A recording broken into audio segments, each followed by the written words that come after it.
સમાચારમાં આગળ વાત કરીએ તો સુરતના અમરોલી વિસ્તારમાં મોતની બિલ્ડિંગ।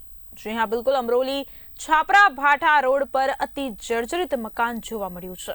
જર્જરિત મકાન ખાલી કરવા પાલિકાએ આપી 19 વખત નોટિસ। અડધા મકાનો ખાલી કરી દેવાયા, અડધા મકાનમાં લોકો કરે છે વસવાટ।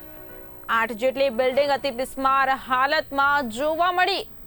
અંદાજિત 35 વર્ષ જૂની બિલ્ડિંગ અતિશય જર્જરિત બિલ્ડિંગોને અનેક જગ્યાએ ટેકા મૂકી ઊભી રખાઈ છે।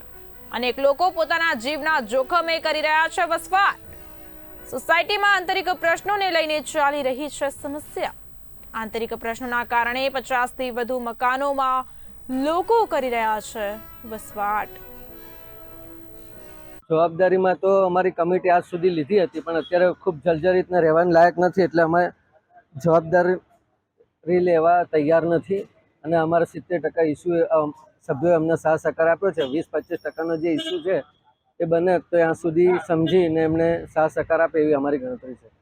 દિનેશભાઈ, સમસ્યા અમારી આંતરિક છે કે જે આગળના બિલ્ડિંગવાળા છે, આગળના સભ્યો એ અમારી સાથે કોઈ પણ પ્રકારનું સમાધાન કરવા તૈયાર નથી, જેથી કરીને અમને કોઈ લીગલી કાગળો સાથે કરાર કરવા તૈયાર નથી, જેથી કરીને અમે 4 બિલ્ડિંગવાળા 72 સભ્યો આજ એની વિરુદ્ધમાં, એની અપોઝિશનમાં ઊભા છીએ કે ભાઈ શા માટે કે ભાઈ એ લોકો અમને જો વ્યવસ્થિત કોઈ પણ કામ આપવા તૈયાર થાય તો અમે આજ 5 મહિનાથી નહીં પણ 1 વર્ષથી એની રાહ જોઈએ છીએ।